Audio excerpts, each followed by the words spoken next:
He's so pleased to see all of you here today. In fact, he wrote his own obituary where you have on your pens that he said memories should be enjoyed and shared. And he planned this event, and I think that he would be delighted that you're a part of it. Also, I want to thank those wonderful Ipswich High School students who provided the music while we were having hors d'oeuvres. They had some of Dick's favorite hymns, Amazing Grace, Just a Closer Walk with Thee. And I don't know that they're in here at the moment, are they? Yeah, well, when they do their last song for the evening, we'll give them a good applause for it. Before we begin, will everyone silence or turn off your cell phones? Thank you, that would be great. Okay, what are we going to do today to celebrate Dick and try to achieve his goal? Well, there are going to be 7 speakers, but they're going to talk very, very short times.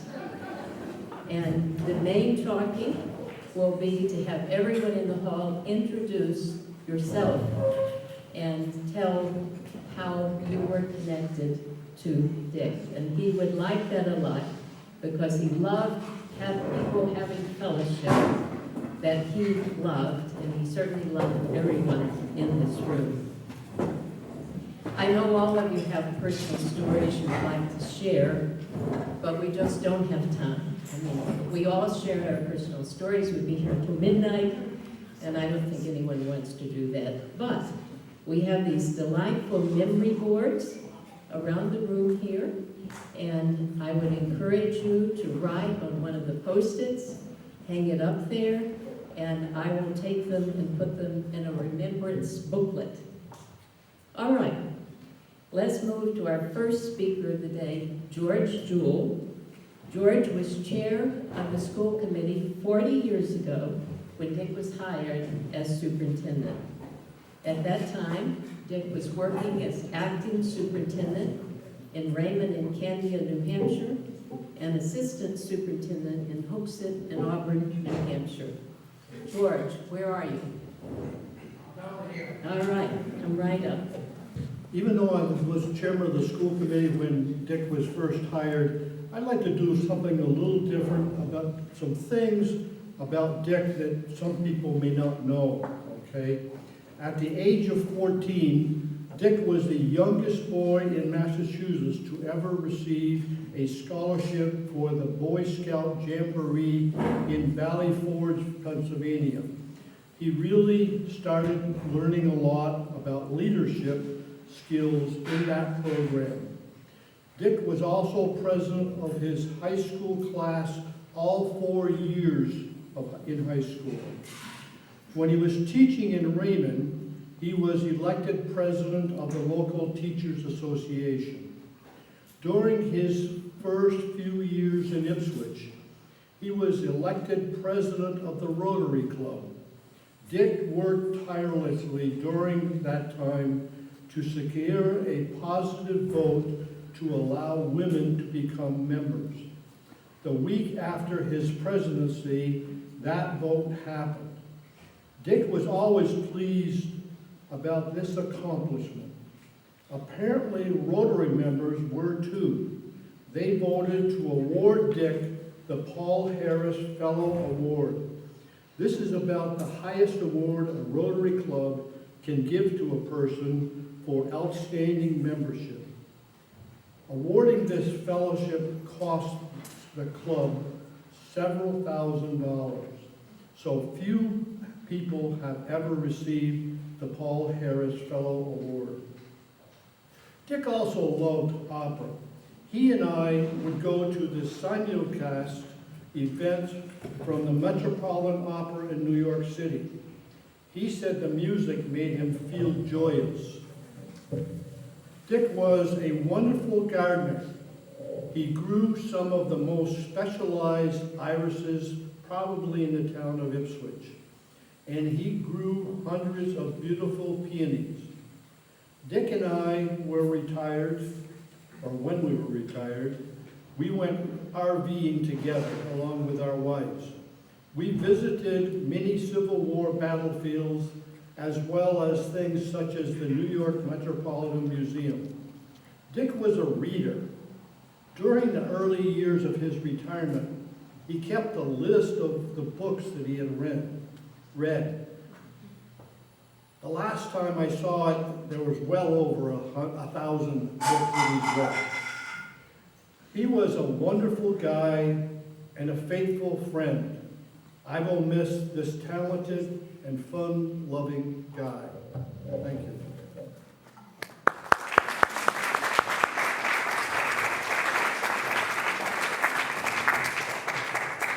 Thank you, George. I know we have some people here from Raymond, Hooksett, Candia, or Auburn, New Hampshire. Would you stand up, and I'm going to ask you to introduce yourself and then tell us how you were associated with Dick. I mean, you could say Dick Thompson was my friend, or you could say Dick Thompson was my teacher, however you were associated.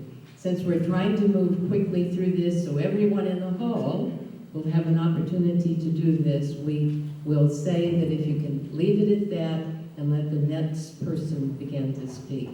Sally and Roger, let's start with you. Everyone from New Hampshire, please stand up.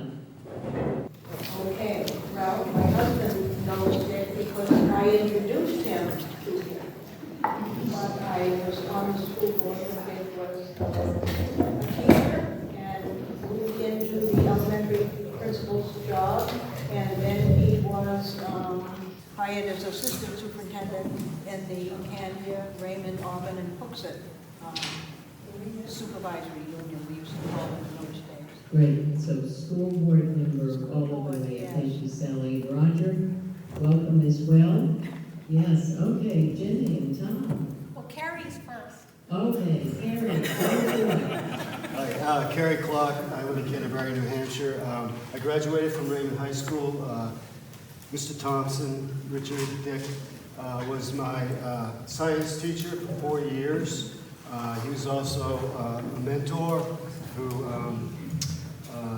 just showed me the light. And in addition to that, he was a friend. We did many things outside of school, and I'll miss him greatly. Now it's my turn. I'm Ginny Clifford, and I also was a student, 9th grade earth science, 11th grade chemistry, and then he became a principal, which I was sad about because he was such a good teacher, but I said, well, we need good administrators too.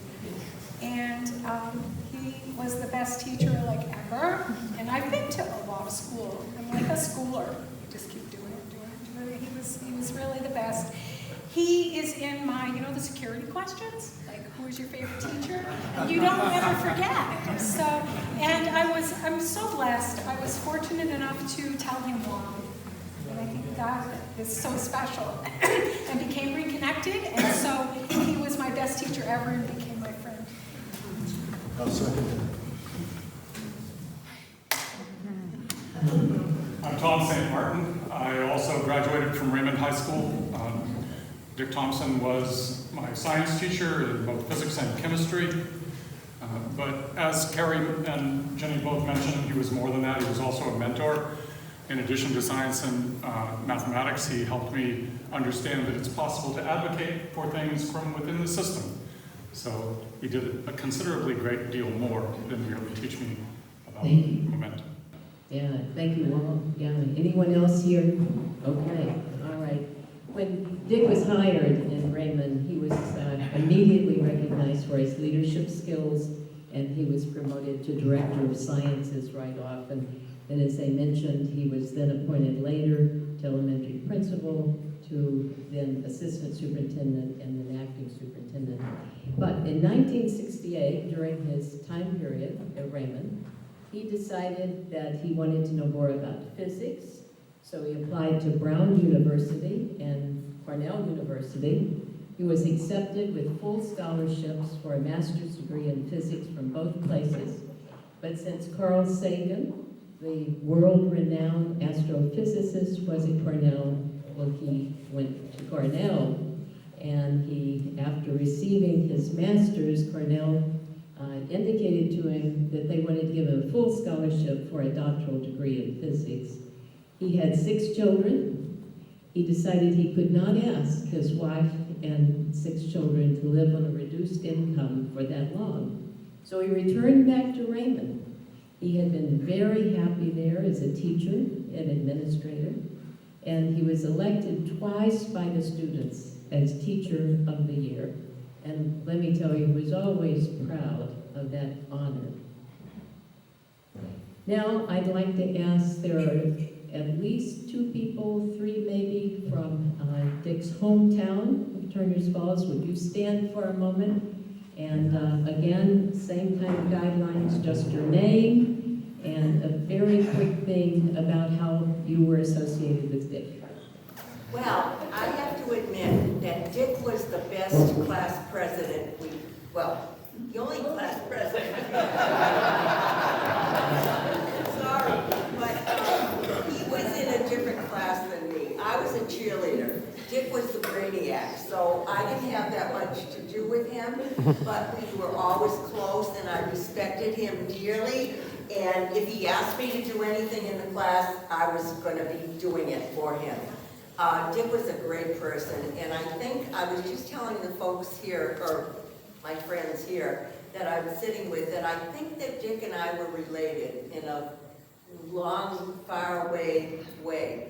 But we always got along well, and as we grew older, we got better friends. So, love Dick, I'm sorry that he's gone. I'll miss him greatly. Peg and Win, let's hear from you. Us too. You speak. I'm sort of the alien here because I didn't graduate from the great Turners Falls High School. But I did. But she did. But I got to know Dick because he was a very active participant and leader of the alumni group of the Turners Falls graduates. And I found him, just as other people have said, a very, very easy guy to get going with, and always a leader in his thinking and so on. I can remember one time we visited them down at the villages, and he said, let's go out and take a walk. I like to go out and saunter, you know. He was about a half a mile ahead of me, and I couldn't keep up, and I said, Dick, come on, wait. But that's the kind of guy he was. He was always out in the front. But I was really intrigued with what others had said here about his teaching skills, because what a teacher tends to do, if they're very good, he sets a role model, and others want to be just like him. And that's really the greatest thing that a teacher can do. Even though they may not go into teaching, they remember the skills that he taught. And that's what Dick was good at. I'll miss him a lot. One thing about this high school class, they graduated in 1954, and they have celebrated 67 class reunions together. It's quite a commitment on their part. Okay, let's move to our second speaker, who is Marjorie Roby. Marge Roby was also on the school committee when Dick was hired 40 years ago. Marge, where are you? All right, can you come up here, young lady?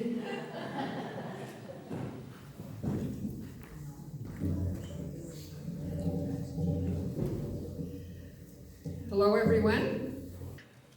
I first met Dick 40 years ago now, when he came to Ipswich to interview for our position as superintendent of schools. My first reaction to his presentation and his wise responses to our questions was that we needed to scoop this man up before he got away. So I was delighted when George Jewell announced that Dick had accepted our offer. What I didn't realize at that happy moment was we were about to experience a master class in transformative leadership, a topic in which I had considerable interest. But that is just what happened. Over the next 20 years, Dick deployed every element of leadership at one time or another to make our schools and our town work better for our citizens. He was creative and confident, empathetic and goal-oriented. He was a careful steward of the taxpayers' money. He didn't shrink from taking risks when taking risks was necessary.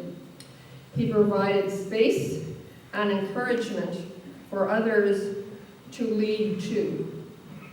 Quite simply, Dick made everyone who worked with him better for the experience. Because of his extraordinary talents, he was able to lead the transformation of our schools from one of the worst systems in Massachusetts to one of the best in the country. An amazing feat. Dick sprinkled his interactions with humor. I was very nervous succeeding George as school committee chairman. So I was very much relieved when my first meeting ended without any major bloopers. With a twinkle in his eyes, Dick offered his analysis of my performance. "You did okay." We both burst into hearty laughter. Not long ago, I asked Dick why he had accepted our offer. He thought for a moment, and then he explained that he saw Ipswich as a town with many problems, and he thought he could help. Even though some of the men, women, and children who walk the streets of our lovely historic town might not recognize his name 20 years on since he retired, but their lives have been enormously enriched because Dick Thompson came here to help. Dick's friends and extended family who are gathered here today are grateful to Jane for always being his strong right arm. We are deeply honored to have known this wonderful man, a man who will always rank with the giants of Ipswich history, a man who left the world better for the 85 years he spent here. Thank you.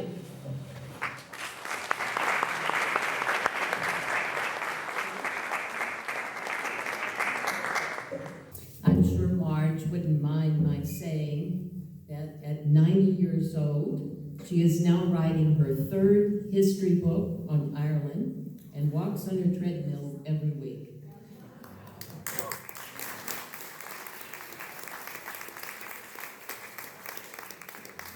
Thank you for that inspiration, Marge. Now, everyone in the room who's in any way associated with the Ipswich schools, I'd like you to stand, and I would like you to give us your name, and if you can, abbreviate a little bit your way of your contact with Dick, because I know we could all talk a long time about that from Ipswich, but just give us the basics of how you were connected to Dick. Everyone from Ipswich and Ipswich schools are connected in any way. If you got a student, a friend, please stand up. I worked with Dick in the district office for 15 years. He was a great leader. He was a forward-thinking person, and we all loved him. I'm Joy Jartman. I worked at central office after Dick retired, but it was an honor hearing about him and meeting him, and what a tribute this is to everyone. Glad to have him. I'm Marguerite Marcus Doyle. I was on school committee with Dick. He's a man that taught me how to think in color instead of black and white, right, Jeff? You know those days. The most magnificent, caring person I have ever had the privilege of knowing and getting the benefits of his personality and his smiles. And I'm never going to miss him because he's right here always. I'm Jeffrey Simon. I was on the school committee for a little over 9 years. Dick was superintendent. Some of that time was spent as chair of the school committee, and I worked really closely with him. He actually taught me quite a bit. Occasionally he would refer to me as Mr. Ready, Shoot, Aim. And, but I think his biggest talent, as is evident in this room, was the ability to hire phenomenally good people. I'm Ginny Simon. I was a parent who moved to Ipswich when our oldest was 9 months old. And I said, what do we know about the schools? And we thought nothing. And we found out when she entered kindergarten as went on that she was in the best place. And I attribute Dick's efforts to being able to look back and say that. I'm Jen Spencer. Dick hired me 33 years ago, and he's the reason why I'm still here now. Sheila McAdams, I knew, was also hired by Dick and knew him as the greatest promoter, a promoter of intellectual thought, a promoter of creative thinking, a promoter of empathy, and of always service for the greater good. I'm Jerry Dolan, a teacher in the school since 1985, and Dick empowered us as teachers. He empowered our careers, he made us better teachers, better people, and I don't know if I'd be the same teacher without his support through all these years. I think I'm just going to say exactly what Jerry just said.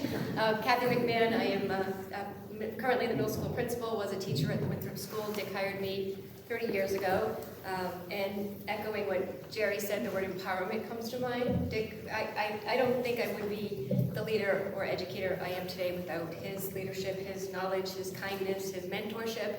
I mean, I don't think you could be a teacher in Ipswich with Dick as the superintendent and just hide in your classroom and just be a teacher. You had to be more than a teacher. You had to be a part of a community that wanted the best for everybody. So he instilled that in all of us, and I think it's still here because of that, and I still see it in our school district, even though many of the people around here are retired. But he picked great leaders for me, and I'm hoping to do the same for people who are still here today. This is my husband. I don't have much to say. So I met Dick and Jane through my wife Kathy, who's he helped in the school system, and just everything that everyone's saying, I've heard her say 100 times. So he was a great guy. He motivated a lot of people and made a lot of people great. We did get pulled into your social circle a few times with your great parties where you had to say who you were and what you did. And before Neil came to the first one, you didn't know idea what was going on. But we had a blast. We had lots of interesting people. And like me, I'm another spouse of the legendary teacher Jerry Dolan here in the music program, and I do remember him being so incredibly inspired by Dick's leadership, mentorship, and really the champion of the arts in Ipswich, which is still flourishing to this day, as you can see by this incredible musician. So very grateful to have the experience of meeting and seeing the leadership of Dick Thompson. All right, I'll start it. My name is Beth Chase. I am Marge Roby's niece. I had the pleasure of meeting Dick through our family chats this year. I am connected to the Ipswich schools because I graduated in 1974, so apparently before Dick. And I have association with Dick through my Aunt Marjorie, who is long associated, so I guess I'm connected in multiple ways. I'm Nancy Jewell, and George's wife. And my recollection is that Dick came to our house to take and work in the contract when he was getting hired. And my job was to take Jane and get her to know Ipswich and make sure that she agreed to come here.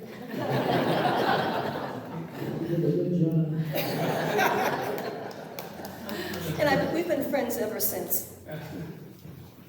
I'm Ken Jewell, these folks' son.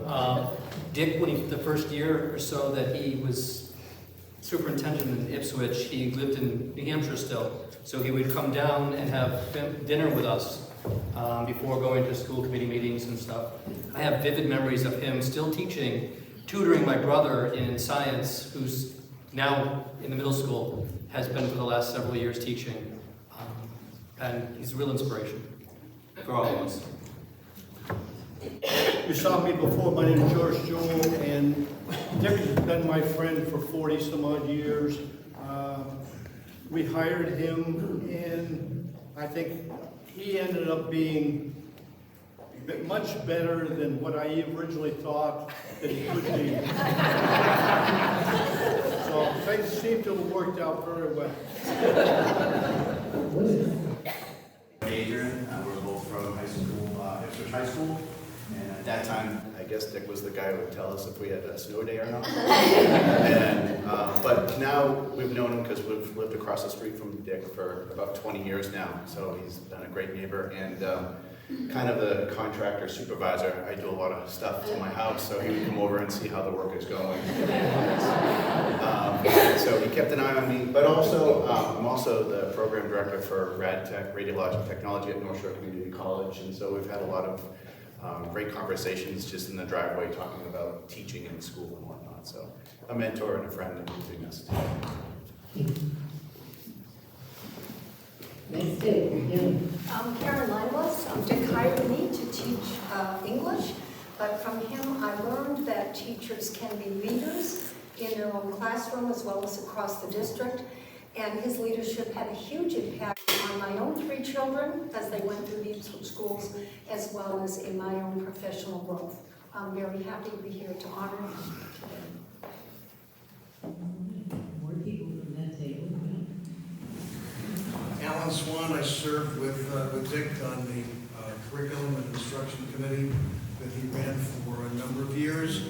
And he had me on a number of search committees for principals, and he also had me do some fair amount of legal work for the public schools over the years. The most important thing that I can say about Dick was the wonderful leadership that he gave to the Ipswich Public Schools, the wonderful principals and teachers that he appointed, many of whom I see here this afternoon that I haven't seen in many, many years. And when Dick retired, the only thing I could say to him was, thank you for our children. Carl Sottle and I served on the school committee with Jeff Simon for 4 years. And all I can say is 2 things for those 4 years that I was on. The title, In Search of Excellence, just keeps coming into my head. And I think what everyone is talking about, Dick had an understanding of what excellence was, and we happened to agree on what we thought excellence was. You might have not agreed and would have thought and we had many nights that there were some challenges with that. The other is, I saw Dick and Jeff more that 4 years than I saw my wife for 4 years. I couldn't believe this man's energy. I mean, I have a lot of energy, and I couldn't keep up with him, but those stood out. The other things, from another standpoint, is I did Dick's pre-employment physical. I was also his physician. So, if it hadn't been for me, none of this would have happened. And at that point, I said, this is a very special man. And he and I had a long friendship around books and movies and all kinds of things. The problem is he would come into my office, and in a 15-minute appointment, if we got done in an hour, it was wonderful. But it was an honor to be his physician for that many years, and unfortunately retiring in the last few months before he died. And I knew Dick. I was on the finance committee for 16 years, but I knew him in a variety of ways. I'm a mother of, and a very proud mother of children that went to the Ipswich schools, and they thrived here, really did, because of the great teachers. And I'm honored to be considered part of this group, and really, he was so good. He taught me so much. He was a professional in every way. He was patient. When I would come in, I would go, oh no, I can't believe this is happening. He would say, just have a seat. We're going to be fine. He was great, absolutely great. I miss him, and I miss his wisdom and his humor, that twinkle. Thanks. Dick loved Ipswich. I loved Ipswich. And he also loved all the schools, the teachers, the principals, and then the students. He was so excited when he started seeing those test scores coming up. That was the focus, and when it started happening, he really celebrated. Our next speaker is Dick's oldest son, Rick Thompson. Rick, where are you? All right. What a piece of work is man, how noble in reason, how infinite in faculty, in form and moving, how express and admirable, in action, how like an angel, in apprehension, how like a god. The beauty of the world, the paragon of animals. I borrow this from Shakespeare as a description of the finer aspects of human nature.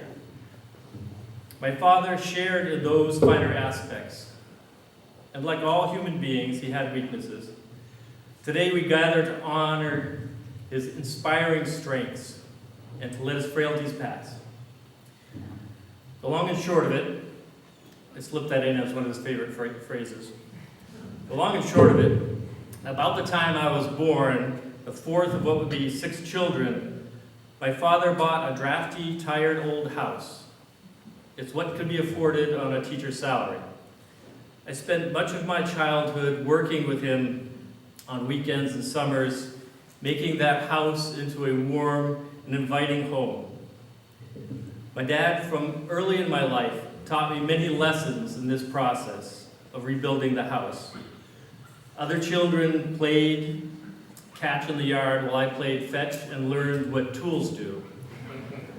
It became how my father and I bonded best. This continued through the end of his life as I spent a few weeks every summer working for and with him. I think this is how we related best and when we worked side by side. One significant strength and passion of my father's that was highlighted in this process. This strength was honed when he was a tool and die man for GE prior to coming to education. He was a brilliant and creative and inventive and intuitive toolmaker and problem solver. He loved to find unique solutions to problems. He would regularly come up with a homemade tool to address them. A couple of pieces of angle irons, washers, nuts would turn into a tool to take off a recessed bolt. He built a kitchen table which was suspended from the ceiling beams so that you could mop easily underneath it. He built a wood stove from a copper liner of an old water heater. One memorable example of a solution came while turning a long granite slab into the steps for our front door. He had me help by doing a simple child's task of tapping on a star-tipped diamond bit that drilled holes into the granite slab. Once we had completed that task, we filled those holes with water and then let physics do the rest. Overnight, the water froze, it split that granite into the steps that became our front steps. From this lesson, I never forgot the power of water, or my father's power to see what is possible, share his vision, and teach. I will miss it.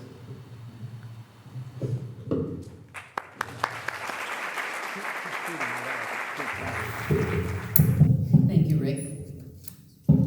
I'd like everyone in the room who is a relative of Dick's to stand and introduce yourself and tell us something that's important to you about meeting Dick. When did you meet him, or when were you with him that was important to you? Let's see who's in the room standing right now.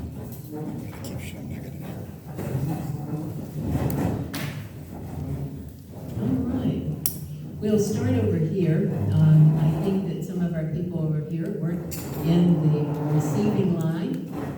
They're new relatives that Dick was so excited about meeting because he found them through ancestry, his Norwegian relatives. So Dave and Debbie, why don't you kick us off?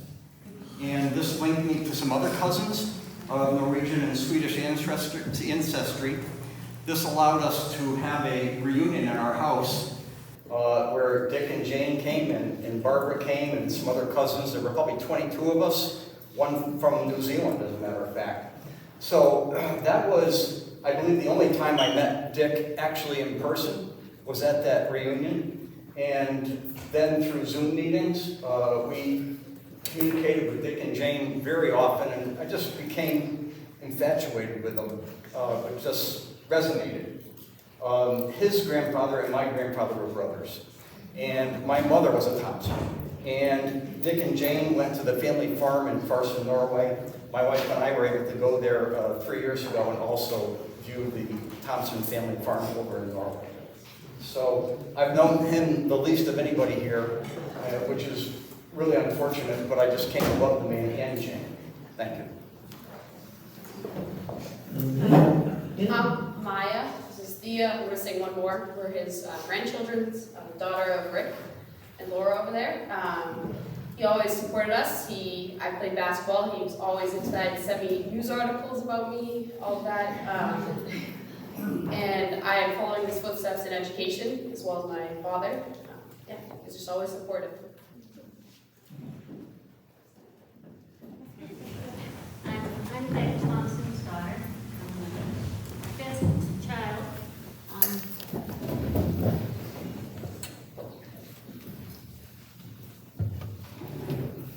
He's my greatest hero, and I miss him so much.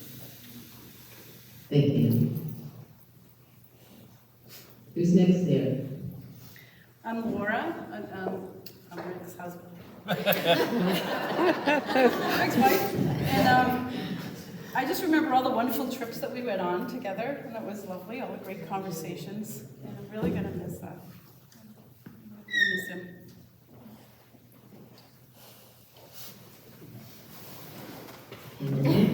There you go. Yes, I am Asia, and this is my son Aries. I am his granddaughter, and this is his great-grandson, from Andrea's daughter as well. Thank you. Hi, I'm Kristen. I'm his niece. My mother was his sister. I remember his laugh. He had an awesome laugh. I think both my boys have that too. He would just chuckle at things.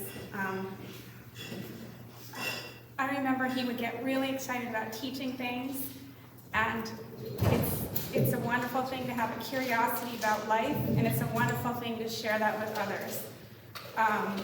So he inspired my mom. My mom looked up to him very much. She noticed my oldest son, when they were young, I homeschooled them, and she noticed his love of nature and science, and she said, "Oh, your uncle went to Cornell. You might want to go there." And he Googled it when he was 12, and he made that his goal, and he started last year. And I credit my uncle for that as well. He was kind and fun, and everything everyone else said, very, very true, so I'm very grateful. Thank you. Hi, I'm Dick's sister Barbara, the youngest in the family by a lot. And he was always my big brother.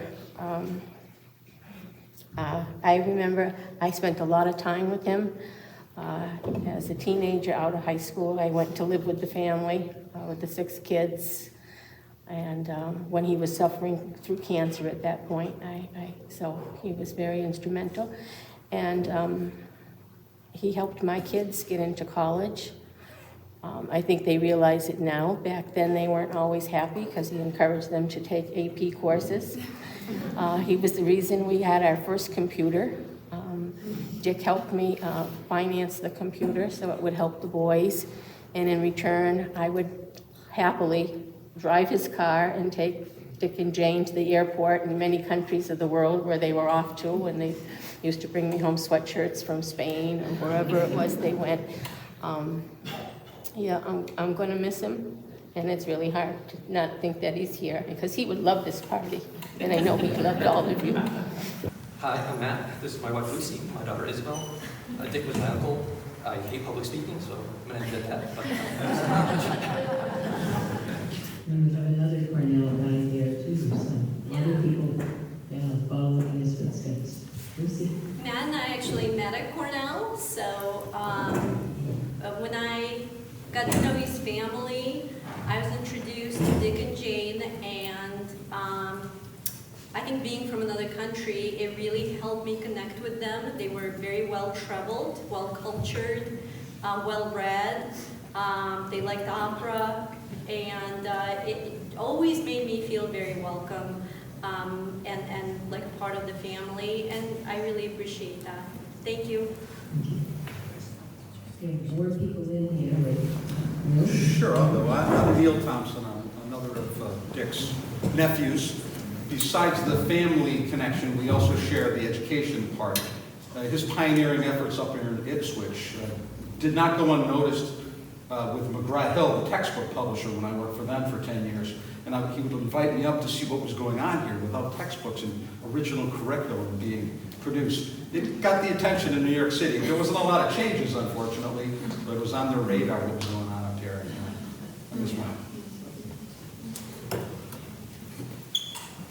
Good afternoon, I'm Neil's wife, and Uncle Dick was such an inspiration. I would visit with my children and my husband, and he taught me to speak from the heart and speak your mind and don't be afraid. So I can tell you, given that rule, we were up till the crack of dawn, speaking our hearts and speaking our minds, and he's always encouraged that, and I share that now with my children, and I love that for him. All right, I got some more people here. Where are the other people? No. Michael? He was my uncle. He installed a lot of self-confidence many times.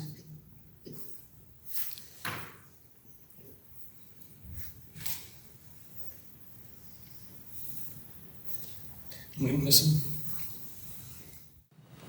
Gunjan, friends? Gunjan? Where's Gunjan? I met him a few times. I concur with what Lucy said. Extremely well read. Talked about his travels. Definitely made me want to go to London to see Harry Potter for his senior year. Very kind, very sweet. And I agree with someone else that said a twinkle in his eye and he laughed. Absolutely agree with all of that. He will be missed. Thank you. Thank all of you for coming, this family, thank you for coming. While I'm thanking people, I want to also thank all the people in this room that helped make this possible. There are 31 people who did something, some project, to make today happen. Their names are going to be on the memory board. I hope you'll take a look at them. Where is Katie Roby? She's going to put it on the memory board for us. I hope you'll take a look at it and thank them for that. Thank you, Katie. Yeah. And speaking of memories, so many of you have sent cards, letters, phone calls, emails, flowers, and lots of donations to North Shore Community College, another place that's doing great things for young people. Will the North Shore Community College people, either past or present, stand and tell us your position at this point in the college? Will you please stand? I was at North Shore Community College when I met Dick and Jane, not there anymore, but they were considering supporting the college, wanted to learn more about our programs, and I was very happy to introduce them to our work. And I later enjoyed some of those soirees at their homes, and I cannot agree more with what was said. Dick's curiosity and his warmth and his welcoming spirit was just something I will never forget, and Jane, you as well. So thank you. And I'm Linda Brantley. I'm the Executive Director of External and Public Relations at the college. And I met Dick and Jane through Tatiana, who introduced them to me when I took over development at the college. And I just loved them from the first minute I met them. They were just wonderful and, as so many of you have mentioned, curious. I can remember touring Dick and Jane around our Lynn campus. All the questions he had, you know, half of which I didn't have answers for. But it was the beginning of a beautiful friendship, and as a former cancer survivor, I could, what's the word I'm looking for? Relate. Yes, thank you. Relate to what Dick was going through. We had several conversations. I hope that I was able to offer just a little bit of help to him. But he was a wonderful person and a wonderful couple, and I'm so sorry he's gone, and I will miss him completely, but I look forward to keeping Jane company as much as possible in the future. Hi, I'm Nicole Marcotte. I'm with North Shore Community College, and when I started at the college a few years ago, Linda said one of the first people you need to meet are Dick and Jane. They're phenomenal, and you need to meet them. And in meeting you both and in meeting Dick, it's just I shared a little bit with others. His just genuine love of life and just shined through. And we meet a lot of people through the college, but to have somebody of with Dick's passion for education, passion for community and learning and growing, for him to believe in our college and believe in our mission and believe in our students tells us we're doing something right. So we are just so incredibly honored to join with all of you to continue his legacy and grow that through scholarship. We look forward to doing so. And I'll say in meeting you both, one of the things that was always a takeaway, you would always come into the college now or into a restaurant now holding hands. And just your way in which you both are just so united in what you do and what you pursue and what you support just speaks volumes for the impact that you both will make and you'll continue to make, Jane, through what you're going to do with him. So just thank you all for those of you who did support the scholarship or will, thank you, and we'll be wonderful stewards of that memory, I promise. And I'm Jean Martino. I work at the college as well. I've been here for about 2 years. And similar to Nicole, when I first came on board, she said, you have to go meet Dick and Jane. And so, they were some of the first friends of the college that I had the opportunity to meet. And as soon as I met them, I said, wow, I am in the right place. So Dick will definitely be sorely missed, and love to you, Jane. Can I just add one thing since Jane didn't mention it? For those who may not be aware, Dick and Jane are charter members of our new Lighthouse Society that we just started at the college. It is our first plant giving program. And I'm not saying that as a pitch, but it's important because they both graduated from very prestigious institutions. And they had many, many choices of how that they were going to leave a legacy. And they decided that their investment would be best utilized at a community college because they came, they saw, they understood the difference that their donation would make to community college students. And I think that speaks volumes to both of them, and thank you very much for that. Thank you.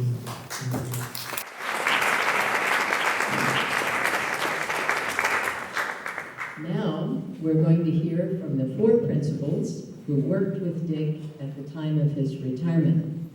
They've decided they want to speak as a full group. So first speaking will be Barry Cahill, former Ipswich High School principal. Second speaking is Ken Cooper, former principal of the Dorian Elementary School. Next speaker, Carolyn Davis, former school principal from Winthrop Elementary, and Cheryl Cahill, former Ipswich Middle School principal. Would all the principals come? A rare occasion that I get to go before Cheryl.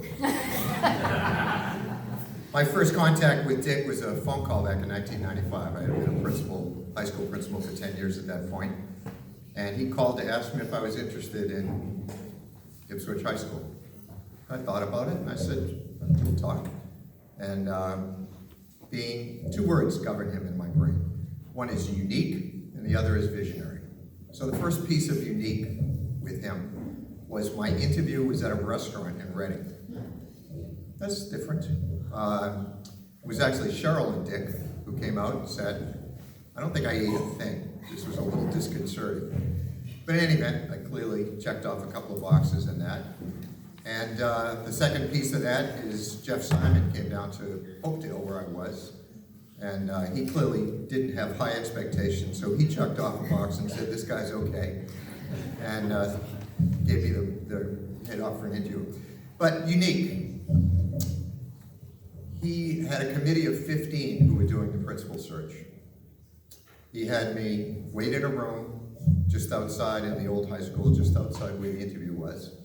He went in his own words and fashion, whatever that was, told them that I was their next principal, and then sent me in for the interview.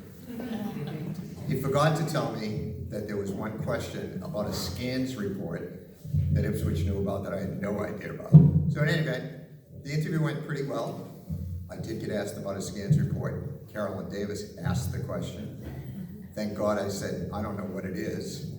And so in any event, that started my connection with Ipswich. What I found in the just 2 to 3 years that I was there with Dick, because I was clearly the last of our 4 amigos here, was that he had very, very high expectations. He wanted the very best for everybody. So it didn't matter where in the school system it needed to be done. He tried to accomplish that.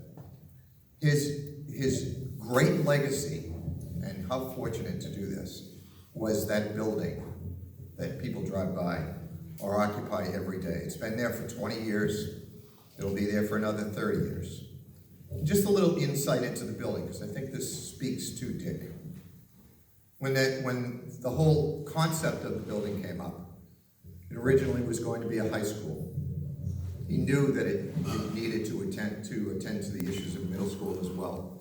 And so he crafted and pushed for a middle high school. The key thing was a vote in May of 1997, I believe. And he realized it wasn't going to pass. So he's visionary, but he's also savvy. He postponed that vote.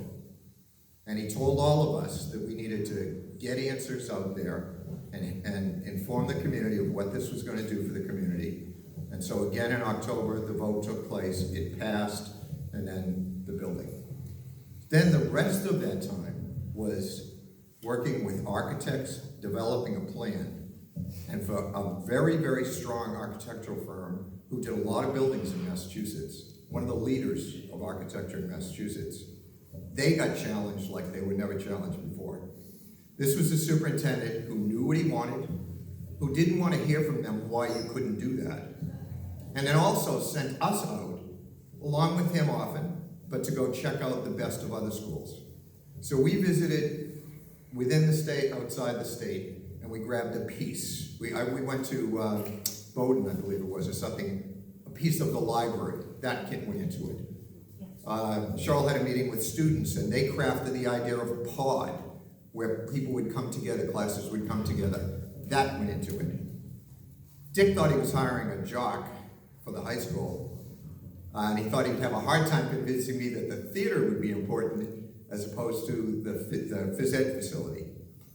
I agreed with him totally that the theater was the governing piece, and phys ed was a secondary part of that. But he was smart enough to put a track inside the building, which nobody had. Theater was the top of the top. When the building when it opened for the first time, the first major concert at that theater, Livingston Taylor. He stopped in his concert and told the people of Ipswich what a gem they had, how unusual it was for any school system to have a theater of that beauty, that acoustical ability. And of course then the music program just continued to flourish and flourish with Jerry Dolan and all of the other important players in that, and it became the top. When jazz band concerts went on, we'd go or not go. We were going to win if we went anyways. But Dick had that vision of what he wanted in that building. He was determined that it'd be the best it could be. And so he had the same with the 4 of us. Remember him saying a few times, I only want half a day from each of you, 12 hours. He was tireless. He was a demanding, tireless person. Never met him once that he didn't have a notebook and a list of things for me to consider to do. Didn't order me to do anything, but there wasn't much choice but to go do it. So he's a man of high expectations, great vision, and very, very unique. my honor and pleasure to work for him and then become his friend after that. And so I'm honored to be here. Ken?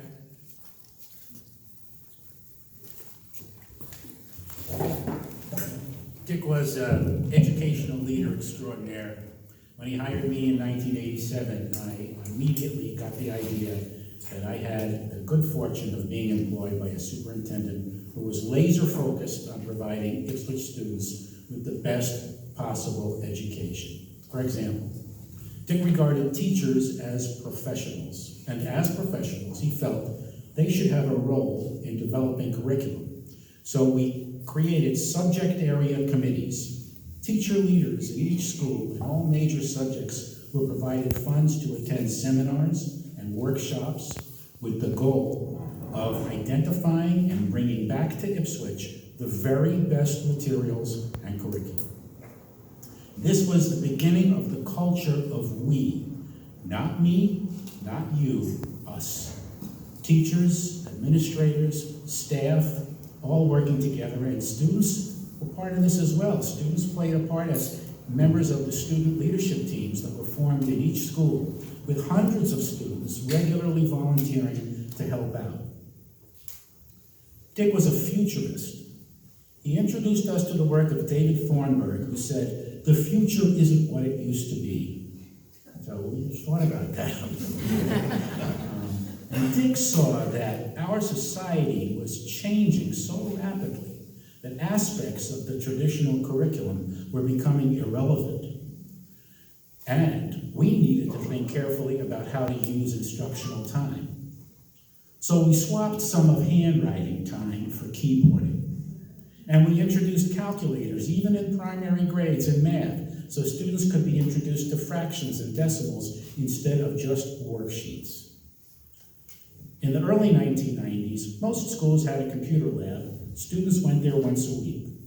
Dick wanted us to give students an opportunity to use computers in their daily classroom life as if they were outside handling business computers. He suggested that principals ask for faculty volunteers who would be willing to explore having a cluster of computers in their classroom, and several teachers in each building volunteered. To support these teachers, Dick created a new staff position of technology coordinator. Kathy McMahon was one of our first technology coordinators, and Shel Forster was one of our first technology coordinators. Now, these coordinators were not necessarily there to teach kids. They were there to train teachers so that the teachers could then teach the kids. During the first year of this technology initiative, as I was wheeling a computer down on a cart in one of the classrooms, the teacher came out and said, "Don't bring that thing in here." By the end of the second year, the same teacher said, "Can I have a few more?" We got so good at incorporating technology into classrooms that we began presenting workshops at conferences, and we hosted hundreds of teachers and administrators from other districts who wanted to see what we were doing and how we were doing it. And Dick saw to it that we, teachers and administrators, continued to be learners ourselves. He sought funds so that we could attend workshops, sometimes with as many as 40 teachers. We learned well, and within a few years, we became the presenters at multiple national conventions. We were recognized by a host of organizations for our innovative work and honored by the Massachusetts Department of Education. And we loved our work, and we were able to do remarkable things because we had a remarkable leader who was not only bright and creative, but who also cared about people. We valued Dick's judgment, and just as much we valued his friendship. Well, first of all, what an amazing tribute to a giant.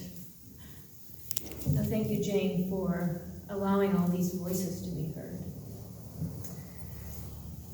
So as Jane mentioned, my name's Carolyn Davis, and I was fortunate to work with Dick for 17 years as principal of the Winthrop School. Luckily, he hired me. Dick knew that I hated public speaking, and he would stand at the back of the room, tugging on his ear so that I would speak up. So I'm picturing him standing there now to help me get through this. So can you hear me? Yes. As many of you know, Barry, Ken, Cheryl, and me couldn't be more different from each other. But Dick saw us clearly as so much more than separate individuals. He saw us as a whole and formed us into this unique and vibrant team. After so many presentations together with him,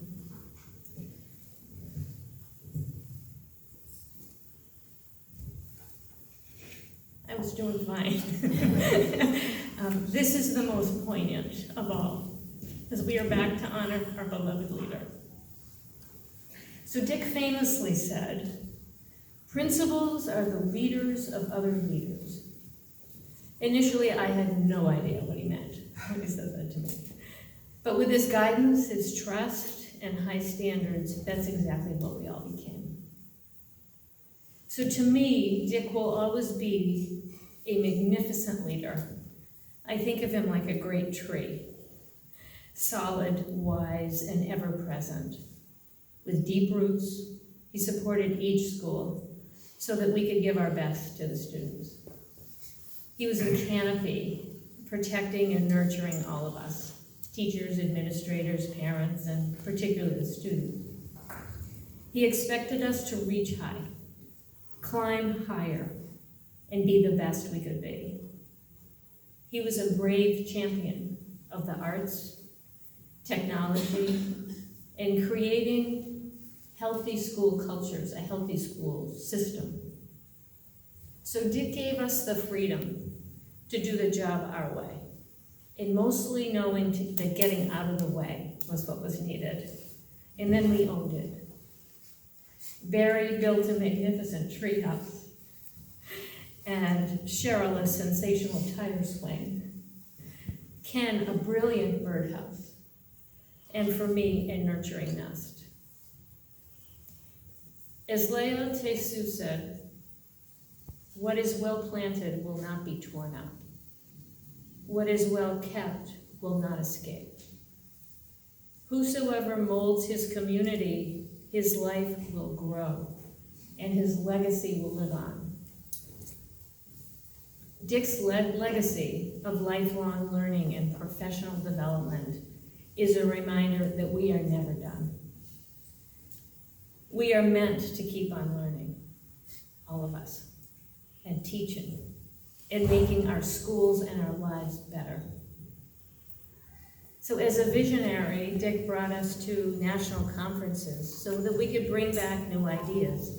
Even though the first time we got totally lost trying to find the hotel, he made all of us better educators and better people.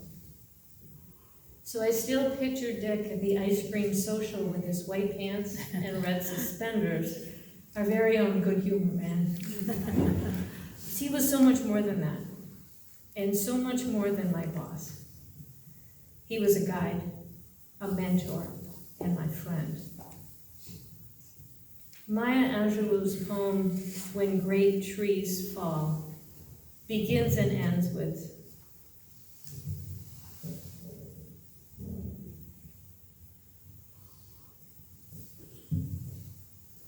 "When great trees fall in forests, small things recoil into silence, their senses eroded beyond fear.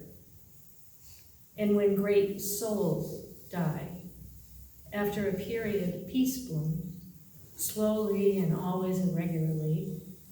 Spaces fill with a kind of soothing electric vibration. Our senses restored, never to be the same. Whisper to us, they existed. They existed. We can be and be better, for they existed. For he existed. We can be and be better, and we are. Can all relax? I'm last. And you would have loved this. This is better than a week. So you've heard about Dick the visionary, Dick the educational leader, the pillar of strength, and I'm going to speak more to Dick the man, my boss, who became my friend. So I came to Ipswich in 1988 Dick and I were sort of kindred spirits. Together we could actually be quite dangerous. We both had I-can-do-it attitudes. We were invited to Microsoft in Seattle, and we both came back with a brainy idea that we could put every kid on a computer. So if those of you who've been around a while know what might have happened. We completely crashed and burned. But it did make me smile when it actually did, but we were just 20 years ahead of the curve. The team you see standing with me here is the result of his uncanny ability to hire people and put them in the right job. He had us take a psychological test called the Myers-Briggs. So it's a personality test that sorts you into personalities. We are in the 4 opposite corners of that test, and I married one of them. Yeah. Still married. Yeah. You heard that when Dick arrived, we were just a mediocre school system. By the time we hit our stride, under his leadership, we were the winner of all kinds of awards and presenting at conferences, showing other districts how to put kids at the center of the learning and putting the learning in their own hands. He would come bouncing into our offices, as was mentioned, with a long list of things that we could do better. Ideas to make it great. Sometimes we cringed or hid when we saw him coming, knowing that it meant more work, but work we did. 4 different schools, 4 different principals, all pulling in the same direction for kids. But we played a tenet of his that you must play. And we took our people, our faculties all over the country to grow our own culture of meat that Ken mentioned. And sport enough to wear, if you check out the memory table over there, funny hats with horns and flags, and even get a henna Elvis tattoo. He urged us forward with sayings like feed the rabbits and starve the snails. My favorite, if the horse you're riding is dead, get off. He stood for women's rights long before it was trendy. His own office door was always open for counsel, for quiet personal attention. He listened to us, and he trusted us. His humble beginnings probably played into what he loved in his life. He took nothing for granted. He was brilliant. He had an engineering mind, and he could fix anything, because at one point he had to. He managed to get himself to school, to college, and beyond, but he couldn't spell worth a lick. He loved to travel. He and Jane made 28 trips to Europe, and he crisscrossed the United States in their big RV. He loved Disney, theater, music. He loved his family, his French-Canadian, and his Norwegian ancestry. Told me many things about his childhood and how he found his grandfather's house in Norway and met the relatives. He loved his Fuji apples, from which Fran and I have made countless pies. He loved growing tomatoes in buckets. He loved his prize irises, and especially his view of the ocean out his window, where he spent his last days. But above all, he loved Jane. We used to go to theater and dinner often with them. She drove one way, he drove the other. But the whole time, while one was driving, they held hands, which made Barry crazy in the back seat, sweating bullets, because there was one hand on the wheel and the other on the partner. And they were always so white, we could never understand how they could be so darn clean. My last conversation with him was 2 days before he died at Kaplan House, and I asked him to tell me the story again, how we used a lever to lift a 3-story chimney. He was animated and clear-headed, and it was a great last visit. He thanked me for taking his mind off his illness, and we laughed at what he always said about me. She's a lot of work, but she's worth it. And yes, it was all worth it, how lucky we were. I'm going to close my analogy. I'm going to close my story. Carolyn used a tree, and I'm going to use a river. Barry and I live on a river, and we are attuned to its ebb and its flow. And I love this because, you see, a river never ends. It just keeps flowing and going and finding its course to the sea. I never thought Dick would die, that he would just go on like my river. I have a t-shirt, and it's called Advice from a River, and it says, go with the flow, immerse yourself in nature, slow down and meander, go around obstacles, be thoughtful of those downstream, stay current. The beauty is in the journey, and a fine journey it was.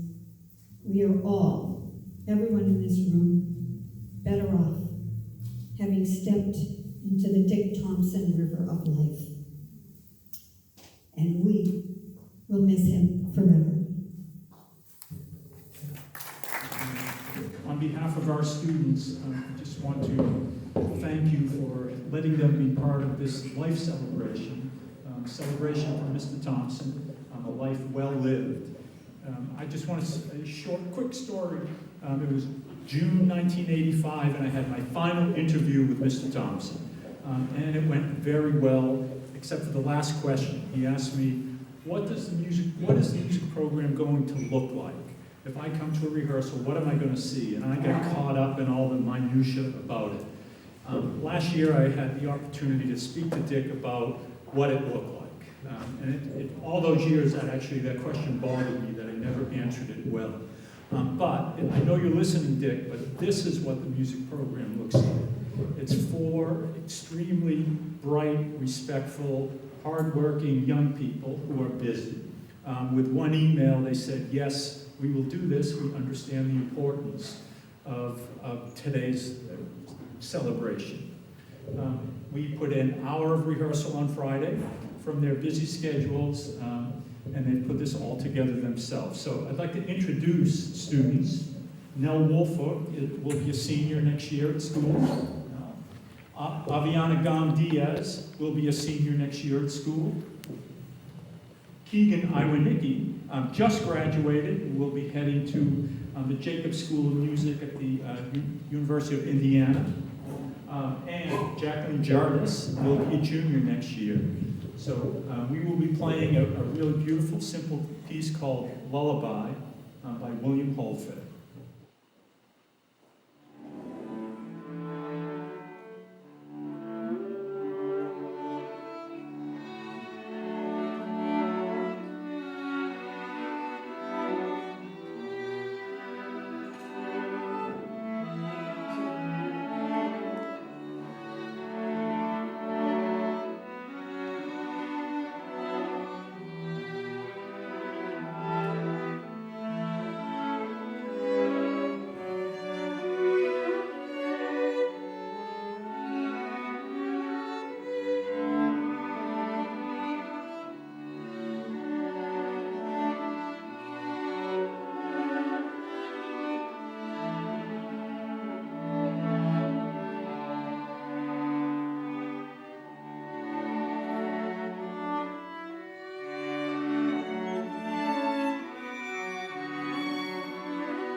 That's what the high school looks like from the students who are coming through the Ipswich schools because of all of the leadership from teachers, principals, Dick Thompson, and many others, the school committee members who had to support every piece of this in order to make it happen.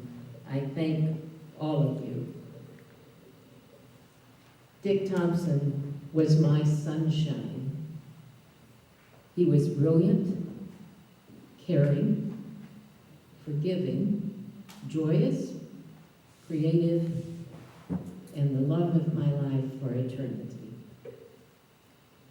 We have all been blessed by being in Dick Thompson's sunshine to some extent in our life. But now, sadly, it's time to end this, and I can hear Dick say, please have another soft drink or a glass of wine and enjoy someone else's fellowship. Thank you for coming today and sharing this with us.